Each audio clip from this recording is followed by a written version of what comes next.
What's up, YouTube? It's FitzBro and Company of Heroes 3, the latest RTS strategy game, just launched today from Relic Entertainment. And you might be wondering, well, how is it different from Age of Empires 4? I'm FitzBro and welcome to the channel. I have over 2,000 hours of experience playing Age of Empires 4, and I've been playing Company of Heroes 3 since I first tried it out at the Sega booth at TwitchCon last October. I played the beta extensively and had some early access to this game over the last week. So I'm going to be sharing you, in my opinions, the differences between Company of Heroes and Age of Empires, coming from the lens of somebody who's played a lot of Age of Empires, and you can make the decision about whether this is the game that might be right for you. Now, if you're considering purchasing this game, I do have affiliate links down below in the description. If you use them to purchase the game, it helps support me and the content I make here on the channel. And you can also use code FitzBro at checkout on Steam, and I get a little bit of a kickback. Okay, without further ado, let's dive into the similarities and differences between Company of Heroes 3 and Age of Empires 4. The very first thing you're going to notice about Company of Heroes 3 is that there are 4 playable factions right out of the gate. The US forces, the Wehrmacht, the Afrika Korps, and the British forces. In Age of Empires 4, you have a little more variety to choose from. You had 8 base factions at launch, plus an additional 2 when the Anniversary Edition launched last October. So if you're someone who really likes playing a bunch of different forces in an RTS, this may or may not be the right one for you. But what I will say is there's a lot to explore within any of these given factions. You're going to have different command points to spend, different battle groups, different ways you can tech, strategize throughout the game. So it's definitely has a lot of depth within these individual factions, but that is going to be a key difference. Now, Company of Heroes being set in the World War II era versus Age of Empires, first, of course, being more in those medieval styles of play. You're going to be having tanks, riflemen, machine guns, mortars, etc., etc. So if you really are dying to have a trebuchet or mangonel, that's, of course, going to be a little bit different here for you. And how it works is it's always the Allies versus the Axis out on the ladder, at least. In skirmish, you can technically put allies versus allies if you really wanted to. So it's going to be either the US and British forces if you're doing a team game versus the Wehrmacht and the Afrika Korps. So it's always the allies versus Axis as far as the ladder. So it's not like when you queue up for Age of Empires, you're always playing the French versus the English or something like that. You could have any matchup in any game. So it's a lot of, if you're grinding a single faction, playing against a lot of the same things. So that's something that maybe you'll like, maybe you'll dislike, but I've definitely noticed each faction has a certain amount of asymmetry to them that makes them really interesting. I was going through and playing each of these, and it feels like there's so many different strategies that I'm going to need to master over time. So that's going to be a difference between the factions between AOE4 and Company of Heroes 3.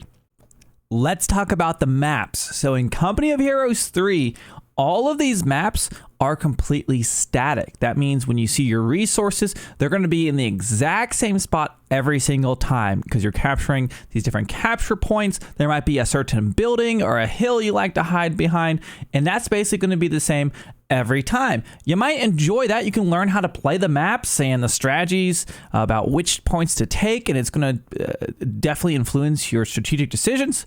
But perhaps you're someone who likes the game style of Age of Empires 4.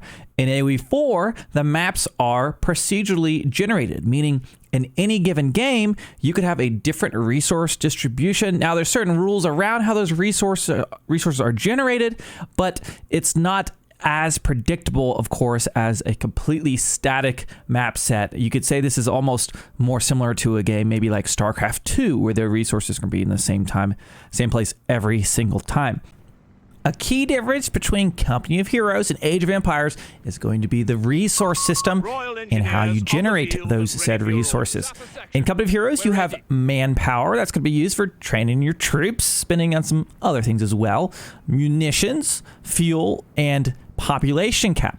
Head on over to Age of Empires. You've got your food, your wood, your gold, your stone, as well as your population from your houses. Now, what's going to be different is in this game, you are not going to be training villagers from your town center or your headquarters to get these resources. Instead, it's done through controlling points out on the map. You see, I've taken my infantry and I've captured this first point on the map. This is going to generate more manpower for me. You can see +8 right now. If I want to be gathering fuel, I'm going to have to go capture one of these fuel depots. Ammo, you need to go to munitions depot, etc. And the stars you're seeing there on the map, those are actually the win conditions. That's what you see across the top there. So the whole point is it's about the strategy and the map control that you go into. You know how the map's going to spawn, and it's up to you to decide which resources are you going to take. There's also mechanics where you can cut off your opponent's resources. So you can take some of their supply lines behind them and maybe stop these resources from generating because they're not connected. So cutting them off, or taking key fuel points. So then you're going to have all of the tanks in the late game and likely win. So resources, your economy is going to feel way different from maybe Age of Empires or StarCraft. You're not training villagers or drones or anything like that. You've got to control map, and it's how you use your army to control that territory. The next thing I want to talk about is unit production and the buildings in your headquarters in Company of Heroes. In Age of Empires, you know that you start with your town center, you get those villagers, and you can build more town centers, you can build as many production facilities as you want. In Company of Heroes, you have your headquarters that has some static defenses around it, but that is basically it. And from there, you'll select your headquarter building, and you will get to choose to build the next tech ups. So you could think of this like your age ups in Company of Heroes. So if I want to start getting some specialized infantry, maybe machine guns, mortars, whatever it might be, I'm going to click on, in my headquarters and construct the command post. You can see it costs manpower and fuel to do this. And then you just pick a spot within your base. I can't build this out in the middle of the map. Okay, so I'll build that. It will statically, on its own, build up that building. And once it's done, I can train the units that it has from that building one at a time. But I can't have 3 or 4 section command posts training units. It's just going to be this one building, which is quite different from Age of Empires, where you're used to dropping down tons and tons of unit production. And what's big about that is you need to preserve your troops. So if they start losing HP out on the map, you need to hit R and retreat them back home and heal them up, because you only have so much military production. So it's all about unit preservation when you're out on the map. And of course, the later game, the large vehicles, your tanks, are going to cost more manpower, more fuel points, and you'll get to build each of those. Now, each faction has some different stuff of how they tech up here through their HQ, and I'll go through that in a separate video. But that's the gist of how your main base production is going to be, and it varies quite differently from Age of Empires 4.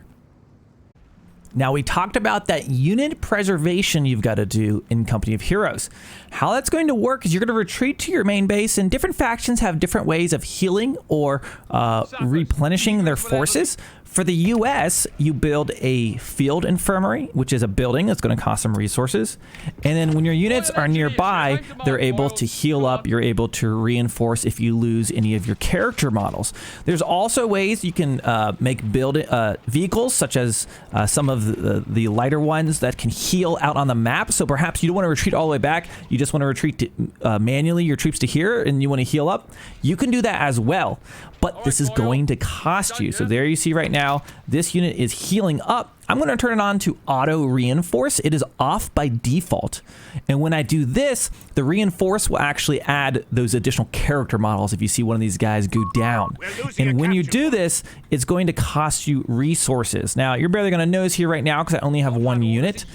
But this is a part of what you're going to have to balance into the later game, because if you have 10 infantry troops, they're all taking battle, you're running back, you're reinforcing and healing all of those, you'll never be able to save up the resources you'll need to perhaps get your tanks later on, because you're going to be just eating through that manpower. So sometimes you have to make decisions of, am I going to reinforce, am I going to heal, and not overdoing it on some of your infantry troops. Another key mechanic to Company of Heroes that's going to be different from your Age of Empires 4 is that you actually use the battlefield to change your unit stats up a little bit. So you're going to use specifically cover in Company of Heroes to preserve your unit. So For instance, here, I can choose to park my engineers next to this little thing, and you see the green. Green is going to be the maximum cover for my units, meaning they're going to take the least amount of damage. If they're out in the open, like right now, they're going to take quite a bit of damage. There's also yellow cover, you can see here. So there's different levels of cover out on the map, and if my opponent was out in the open, I'd be more likely to win this engagement. Now, you could also garrison inside of buildings. I'll see if I can get that infantry section to move up into there. But you'll see, when they're on the move, they're not going to fight as well as when you're stationary in cover. And in Age of Empires, there's really not anything like this. And in the later stages of this game, another thing that's really quite different is where you do hits on tanks. Actually, if you hit the tank in the rear, the side, it's going to take more damage than if you shoot it head on. And so your positioning on the map's going to change your strategy and the stats of your units. And I'll use a little retreat right there. Is going to be a whole part of your game of how you're going to win in any given skirmish of Company of Heroes. Let's talk a little bit about battle groups. Now, the closest thing I could relate this to in Age of Empires 4 would be the Vizier point system from the Ottomans. It does feel kind of similar to that. But basically, you have down here in the bottom right, at the beginning of every game, you have to choose which one of these battle groups you're going to select. You don't have to do this before you load in. But each one of these are going to have different abilities. I'm not going to go through them all now. I'll do a subsequent video of that once we learn the strategy of them a little bit more. But essentially, you're going to select one of the battle groups. So if I go for the artillery battle group, confirm, there we go. That locks me into this for the whole match. Of course, if you're playing with teammates, maybe you want to coordinate. One person goes for air, one person goes for artillery, one goes for mech, maybe one goes for infantry heavy. That's some fun stuff you can figure out with strategy. And then from here, you're going to slowly get command points over time, and then you can select one of these. So if I select this heavy mortar, okay, I've unlocked that. Now it's going to cost me 440 manpower and 10 population, and that will call in a heavy mortar. Now, some of these may be, calling an airstrike in the middle of the map and blowing a ton of stuff off. The enemy will see the smokes when you designate that airstrike. When other might be bringing in a unit from off map and stuff like that. So these command points are a really cool depth to the game, and I really relate it to the card system a little bit from Age of Empires 3, if I was to be honest. But that's a big difference using these battle groups in Company of Heroes 3. The very last thing I wanted to talk about was the counter system. Now, the counter system in Company of Heroes, I think, can be a little hard to understand. There's a lot of soft counters. There are some hard-ish counters where, like, yes, a tank that's good against other tanks is going to do more damage against that tank. But, like, different infantry units, not to mention each faction having a different roster of infantry units outside of the core main units, you're going to have to kind of play around with. Machine guns are going to pin down other infantry being quite good, and then you can use a mortar to stay out of range and maybe smoke screen that machine gun or take them out of a building. A sniper can hide on the back of the field and pick off other infantry. So there's some counters like that, but then it's like, okay, if a rifleman and engineer go head to head and neither have upgrades, they're going to do similar-ish damage to each other, but maybe the engineer gets a flamethrower package and suddenly he does tons of damage for infantry. So there's upgrades that are going to change your unit stat, and each faction is going to have just kind of a different roster of units you're going to have to explore, and it's a fun little depth to the game. As far as veterancy goes, if you keep your units alive, you're rewarded by preserving them because they get upgrades that you can use, which you can just toggle on that unit, and maybe it gives it a sprint ability, or maybe it gives it an ability to auto repair for a vehicle or get some speed. So keeping those units alive and pulling back and repairing and being patient, not over advancing, can really help you, because in Age of Empires, you can get wiped out and you can reproduce and maybe you can get back into the game. But in Company of Heroes, if you get completely wiped out, you're likely going to lose that territory. You're not going to have the resources to replenish that. The enemy is going to push you back and you're probably going to lose. I hope you guys have enjoyed this breakdown of the differences between Company of Heroes and Age of Empires. Personally, I've got both games, and they're different types of RTSs, different types of strategy games. Of course, World War II versus, trebuchets and archers and knights. It's a way different genre, and the way that the game plays is quite different. So I can't say that just because you like Age of Empires that you're going to enjoy this game, but maybe try it out. And if you do, don't forget, I've got those wonderful affiliate links down in the description, and they help out my channel. I hope you've enjoyed this review. I don't do very many edited together long form videos, so let me know down in the comment section what you think about this, and you can expect there'll be other strategy guides coming up for Company of Heroes 3 here on the channel if you want to subscribe, as well as a continuation of plenty of my Age of Empires 4 content. Hope you're enjoying. I'll see you guys out there on the ladder.